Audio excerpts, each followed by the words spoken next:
Welcome to Tough Conversations with David Wood, where play meets depth. We help teams and high-performing leaders like you to master your tough conversations so you succeed in your career and in your life. When we avoid tough conversations, we stay small. Teams stay disengaged, conflicted, and ultimately end up quitting. When we lean in and master our tough conversations, they become the defining moments that literally shape our careers, our relationships, and our lives. So let's dive in and master your next tough conversation so you can be the leader that you would follow. Let's play. Because I'm really hard on myself, or really and you get it, and anyone who's a high achiever, whatever, we have that tendency to be very hard on ourselves. And one of the things that I did is a review of what I got done with a nonprofit in less than a year. And I was shocked, actually. This is the first time the Play For Real podcast is streaming to YouTube. And I'm here with a fascinating guest, Torah Bontrager, who I met at a recent camp. In fact, we just got home yesterday. We were 4 days in the Poconos, the mountains, with Yannick Silva and Camp Maverick, a bunch of high-level entrepreneurs doing some good stuff in the world. And I was fascinated by Torah's story. Torah escaped Amishism. At the age of 15, she left in the middle of the night. She actually sprayed the steps the night before with WD-40, trying to get them to not squeak. She got out and created a new life for herself. And she's on a mission with the Amish Heritage Foundation to overturn a Supreme Court ruling that says that religious parents can stop their kids being educated after grade 8. So welcome, Torah Bontrager. Thanks so much for having me, David. Thank you. And I feel it's quite an honor to be the first on the podcast, or the first live stream, or whatever it is. So thank you. Yeah, that's right. And I decided this an hour before the podcast. I'm like, let me just find out how all this stuff works. Yeah. And so far, so good. Mm-hmm. So our topic today is how to thrive in business or your career, how to thrive in life, how to fulfill your mission when you're struggling with health issues and energy issues. And I'm fascinated by this topic because I've had this for the last 12 years and I haven't really talked about it publicly. And I know you have, so I want to find out about your story. Maybe we can discuss a little back and forth about what it's like and tips and tricks of what we're doing to thrive and even cope sometimes with some kind of illness or any energy issues. So I'd love to know, what are you dealing with? What are the actual symptoms that you have on a daily basis? It's PTSD, post-traumatic stress from early childhood abuse, extreme early childhood abuse. And so when I was around early 30s, my body just broke down. My physical body broke down. I call it a body, physical, mental, not, instead of mental breakdown, it's a physical breakdown. And I was in bed about 20 hours out of the day, something like that, for about a year. And then it got a little bit less, but still not a whole lot. So that's the short version. How old were you then? I was 32 when it started. Yeah. So 20 hours a day in bed sounds pretty extreme. You're up for 4 hours, and the diagnosis was you've got PTSD and your body's just shutting down. I didn't get that diagnosis until 2015 when I was 35. Wow. Or actually it was 2016, right after New Year's. And then I found my ketamine doctor. I was at the edge of where I thought I had tried everything for 3-4 years, whatever that was. And I just thought there's no point in suffering. I am in bed, or I can't really accomplish anything physically, and my brain is alive and functional and just whooshing, going at this crazy rate, but I can't follow up on it, and there's no sense in suffering. And I thought, there's nothing left except to kill myself. And it wasn't because it wasn't like I don't have anything against suicide. I'll just, full disclosure, if it's for the right reasons. Same here. Yep. Yeah. Yeah. Yeah. Did you, so you were suicidal. You were suicidal too back before 15. You actually put a gun to your head and considered ending it then. And then at age 32, you had this 20 hours a day in bed. And then later, I'm interested in that later you got the PTSD diagnosis, because I don't have it. I've had fatigue for 12 years, and Wow. Yeah. it's not my body, it's my head. Ah. My head gets kind of like, just like I'm tired, but I can't lay down and rest.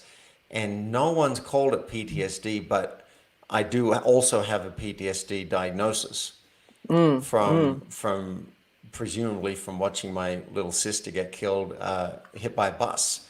Wow. That would Yeah. kind of do it. Yeah. So you got the diagnosis later. So I'm thinking, well, there's hope for me. Maybe someone else is going to come up with, you got Yeah. this. And then it Yeah. was what happened with the ketamine. Was it legal in the state where you tried it, and what did that do for you?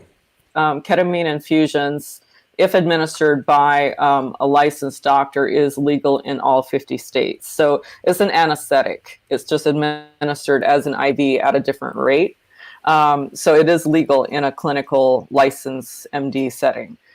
So this was my doctor, Dr. Brooks. He's in Lower Manhattan. I call him the godfather of ketamine infusions for PTSD and other, extreme traumas or illnesses, including, I believe you can use that for chronic pain as well. So maybe it's worth looking into, David, to see if it would, if you fit the profile for that. I'm inspired to call. I've got someone in my phone ready on speed dial, and I've been meaning to go and do the ketamine sessions. Oh, you have? And, oh, good. yeah, and Okay.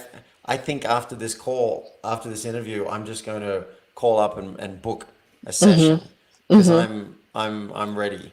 So I'm inspired. Awesome. So what did the Good. sessions do for you? Did you get any relief from 20 Yeah. hours a day in bed? So what happened? Well, at that point, I was up, more. It was, probably more like 16 hours in bed or something. I don't know. And yes, so I did not feel that the first session made any difference at all. And my doctor told me that, he made me promise, no matter whether I feel it made a difference or not, I would come back for a second session, because the second session is where you get the definitive answer whether or not it's going to work for your body chemistry or whatever. I've heard it generally takes about 5 or 6 sessions to reset something in the brain that I forget the name of the system in the brain. Yeah, And I don't agree with that, just because, this is what my doctor says. Like, his protocol is 2 sessions. It's not worth pursuing after the second session if you do not feel it made any difference at all. that And makes sense. he's treated more than the top 3 clinics combined, or did, at least as of like about a year ago. Okay, right. So yeah. So I feel like you're teasing me now, because I want to know, what did you get out of it? What happened? I came back the second day, and I told my doctor, no, didn't feel anything, nothing happened.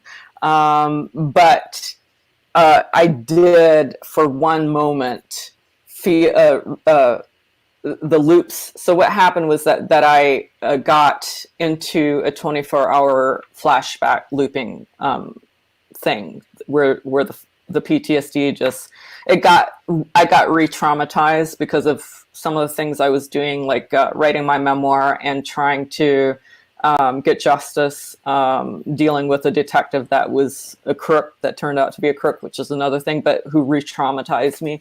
And so it ended up just reactivating the PTSD on such a level, spiking it to such a level where I was seeing these rape scenes 24/7. Flashbacks. And Wow. yeah, so And you said rape scenes. So were you raped yeah. as a child? Is that part of the PTSD? Those two uncles, whoever's watching this, if you see the earlier episode I did with you, David, those two uncles who helped me, the Wisconsin and Montana uncle, raped me repeatedly for the first year that I was My out. Wow. Okay. So Yeah, there are yeah. number of reactions to that. So firstly, I'm thinking, how did I miss that in the first episode? Because your story, for people who haven't watched it, was of escaping in the night at the age of 15, and two uncles were like your salvation. That was the story arc that I was getting. They helped you get out. Yeah. So wow. So that changes the whole story arc for me. Mhm. I mean, did things get better? Was there a rainbow at the end of this incredible journey? Well, there's a rainbow now. So things got better.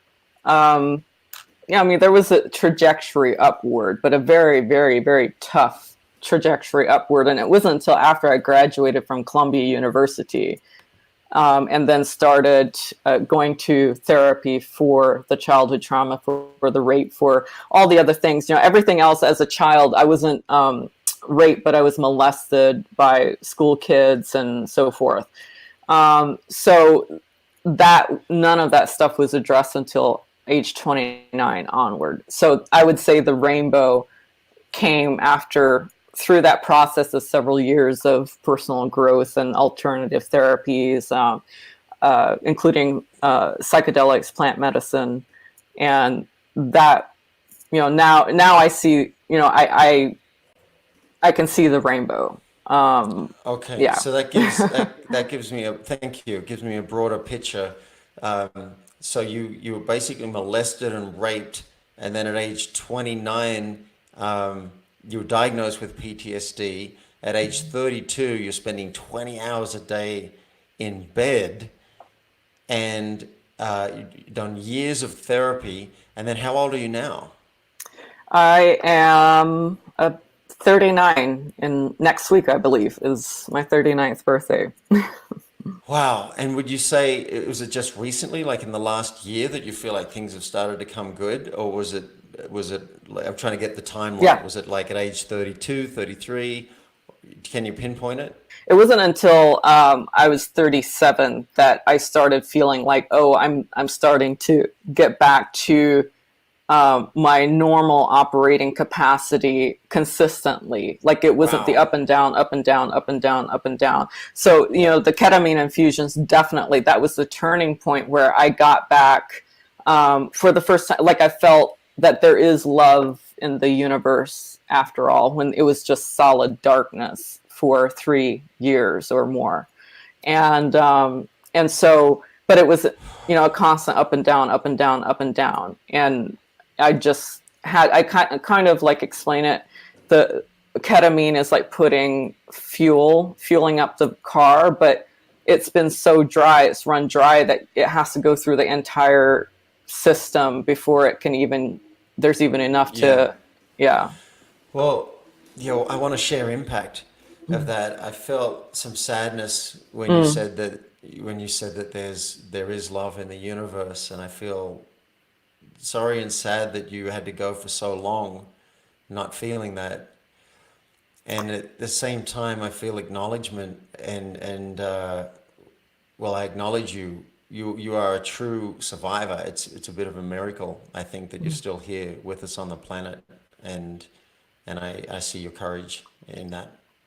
Thank you. Thank you.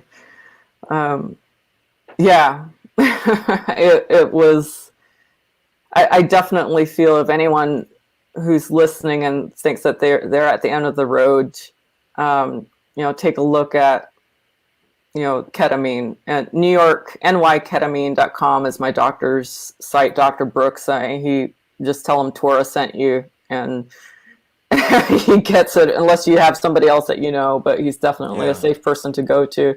And And it might not be for you, but try it before you think it's the end. and what about now, day to day? So things are better, but Hmm. when I asked you what is it that you don't want people to know about you? Was that was the question, right? Yes, yes, it was. And you said, I feel like a failure a lot. I intellectually know I'm not a failure, but I feel like a failure a lot. My physical health is compromised, and I struggle on a daily basis, frustrated that I can't produce like I used to before my body broke down. So, can you give us a sense of just what it's like daily? Do you have to lay down a lot? What does the struggle look like? It's getting up in the morning, getting started in the morning, feeling like I haven't had enough sleep, even though technically I have. And I can't start my day without a bunch of coffee. I don't have any appetite at all, haven't had any appetite for 4 years. I don't know why that is. So I have to force feed myself. I feel like I have to force feed myself. It's kind of like this vicious cycle where my body is in starvation mode. It hangs on to all the fat because it thinks it's starving. And then I hate my body because I can't lose the weight. But then, I'm so stressed out because I'm so behind on so much work. I mean, like I think back 7 years ago, like where I couldn't do much work at all. And I have all these years to catch up with. So it's like this overwhelm, and it's a very sort of self-sabotaging loop that I'm in. And then I have resentment because why do I have to feed myself or force that? Or why can I not focus? And I think that a missing ingredient, definitely a big missing ingredient for me, is having people around me. So because I had such severe health issues, I drained all my, between that and the nonprofit, all my savings are drained. So I am now like struggling with like trying not to worry financially. And I know that I have a very limited time span left, and it's either make the nonprofit fly or go take a job with one of my friends, and I don't want that. So it's like all these things. All right, let me check. I got this. What I'm hearing is that you feel like you don't have enough sleep when you woke up. So I imagine you're tired. You don't have an appetite. That could be worrying in itself. Just like, why don't I have an appetite? And I have to force feed myself. Having issues with focus. And then you've got, in the world of time and space and 3D reality, there are financial issues. There's you started a nonprofit to overturn a Supreme Court ruling, which seems like a pretty huge undertaking for anybody. But for you, it seems incredible that like I imagine after everything you've been through and what you're facing, just having a job and getting through the day could be a challenge. But you've taken on so much, so I'm surprised by that. That there's such struggle and yet taking on such a big thing. To me, you seem like Wonder Woman. Wow, really, David? Yeah. Yeah, I know what it's like to just get through a day. I know what it's like to think even an email's too much. I don't even want to do an email. I don't want to talk to anyone on the phone. I've had a lot of depression and anxiety. And yet here I am with this business and podcast and speaking at this recent event. I feel like there should be a club for those of us who are we're actually producing, we're actually doing something in the world. But even simple things are sometimes very hard. I'm constantly, I might have two lay down twice during the day at the Maverick camp. I got up one morning, I went to breakfast, and someone said, "Oh, I'm going to have a sleep in," and I was like, "I think I'm going back to bed." No reason for it. I'm going to bed by 11 or 12, and I'm not drinking a lot. So I think you're a trooper, and I see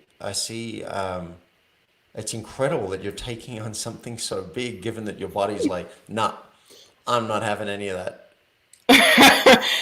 Well, I mean, my body, is way better than it was. It's not, I'm not in the 20-hour kind of Yeah. flat on my back kind of thing anymore. Yeah. Like But what it still, is. just feeling tired each day, and then Yeah, the loss of yeah. appetite, and that not being able to focus.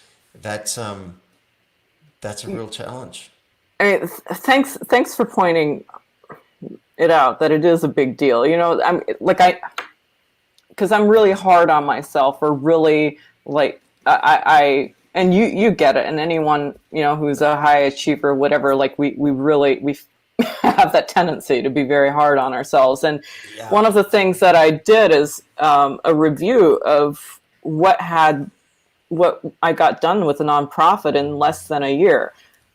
And I was shocked, actually. And if I listed all of it, and I would be surprised again, it's like, how on earth did I do all of that? Right. And Yeah. I think, so I don't know, like, do you have a practice or anything? Maybe this is something we should figure out for ourselves, is what do we need to do to stop beating ourselves up? And Yeah. is there like a specific practice to those of us in this situation that it can help us? Yeah. Because there's general rituals or general morning singings or whatever, but is there maybe a practice for us? Yeah, so I really am interested in a club, because I'm wondering how many Yeah, people out there yeah, are dealing with health issues. I mean, some people are dying with cancer and still running a business, I'm sure. There are all yeah. sorts of different disabilities. What I have, I mean, yeah, technically, severe depression can be diagnosed as a disability, but these invisible disabilities are very tricky. I've been learning about that. People who've lost their legs, people can see that and they make accommodation for it. But Mm-hmm. people who are just tired and not eating, and lack of focus and just struggling to get through the day, like chronic fatigue, people don't see that. So it's kind of like, where am I in the world? Yeah, yeah. I'm glad to have a chance to talk about this, because I don't think I've spoken about it publicly. I wake up and I'm often tired. I just start the day tired. Mm-hmm. Today, I've had 3 or 4 good hours. I'm doing great. I'm feeling a little bit tired now. No big Mm-hmm. deal. Mm-hmm. But there are times, like, I make an appointment with someone. We're going to hang out at 6 o'clock. I might feel like crap when it Mm-hmm. comes to 6 o'clock. And the Mm-hmm. best thing I can do sometimes is cancel. Yeah, And yeah, that's really yeah. awkward that I have to do that. Now, business meetings, Mm-hmm. I'll show up no matter how much I'm feeling. I'll do a podcast interview. I Mm-hmm. don't think I've had to cancel any of those yet, because things haven't been too bad. Mm-hmm. But what some people take for granted, like going away, I'm going to go to a prison on Monday night. We're going to drive 4 hours. We're going to be at the prison Mm-hmm. for 8 hours, maybe more during the day. Going to stay at an Airbnb. That's hard Mm-hmm. for me to be away from home, because I might feel exhausted and Mm-hmm. like I can't even cope. Yeah, yeah, So yeah, now you yeah. mentioned coffee. Mm-hmm. Yeah, I was using caffeine a little bit, but then I was finding I was crashing after the coffee. So I'm on an experiment now. I've had a weak cup of tea today, Mm-hmm. and I might get a second week cup of tea. And I Mm-hmm. have a prescription for Adderall, but I realized I'm kind of robbing Peter to pay Paul, in Yeah, that it's gonna whack me at some point. So it's more of a hack if I yeah, needed to get through a day. yeah, But yeah, I'd love, maybe we could even create a Facebook group for people who really have things they want to produce. They want to yeah. create, they want to thrive, they've got a mission, or maybe they want to have a mission, Mm-hmm. and they're just, their body is like not doing what other bodies do. I would love that. I would love that. And that is really, I mean, that's perfectly aligned with what I was attempting to do anyway a couple of years ago before I got pivoted into the nonprofit. So it's really, I was looking for entrepreneurs who are dealing with trauma in their lives. And Great, yeah. uh, Entrepreneurs, leaders, yeah, yeah, activists. yeah, Yeah. So, yeah. listeners, if you like the sound of this, if you'd want to be part of a Facebook group about that, where we just share our experiences, perhaps that would be one thing. I'd Hmm. like a place where it could just be witnessed without Yeah. any advice, just witnessed, and some empathy. Yeah. Um, and then, a place where we could request tips and tricks and whatever where people could say, yeah, here's what you could do. So David, if you don't mind sharing, are there a couple things that have made a difference for you, or like even little things, even if they were temporary, can be something that just takes you to the Right. next leg, Well, well, I'll give a quick outline of all the things I've tried. I mean, I do some yoga for myself because I get really tight in the neck and shoulders. And that's part of my system being a bit wired, even though I'm tired. So yoga and stretches really help. I use one of those rubber balls it changes my body. Hot showers are one of my favorite thing in the world. It kind of helps me change my state. I'm doing, I do a lot of, well, I do more breathing than most people do. I'll do breath in for 5 seconds, hold it for 5 seconds, let it out over 5 seconds, and then hold it with no air in my lungs for 5 seconds. And I'll just do that while I'm driving.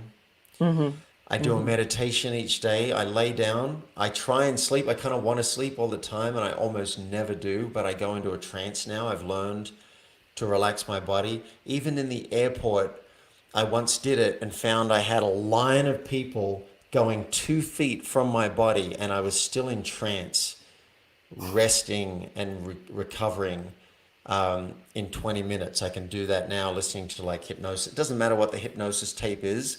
I've got one that's about fear of the dentist because I had fear of the dentist. And I listen to that, puts me into a trance, and then I ignore the rest. I've been doing that almost every day for 10 years now. Wow. Yeah. Yeah. That really helps. Nutrition.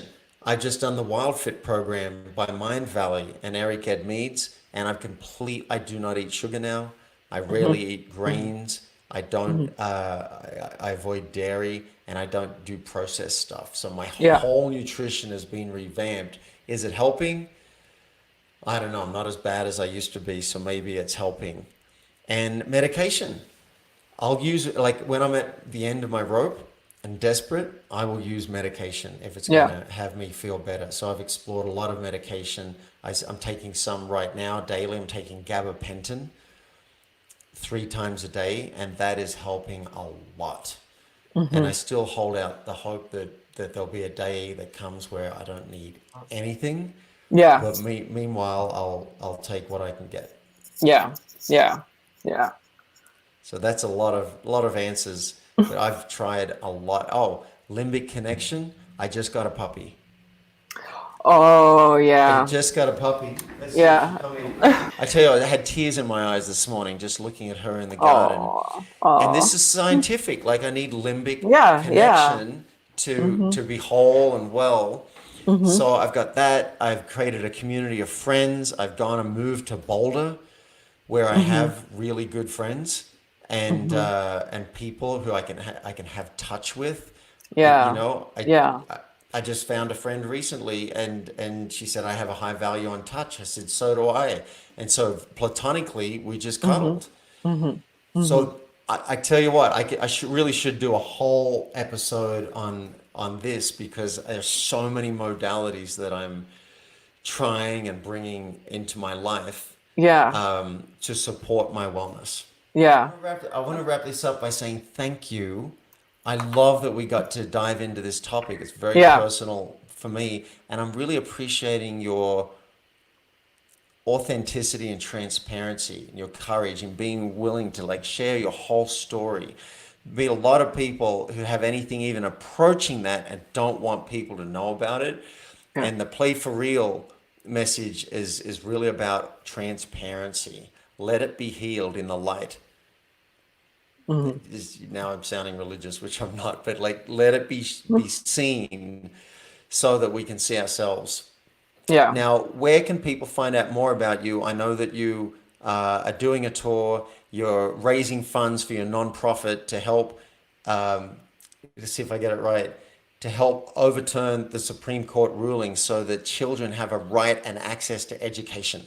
Yes. It's not going to be cut off at grade 8. They can actually get educated and not be forced into being farmers and housewives because they're part of a religion. So it's about freedom. Where can people donate or find out more about you?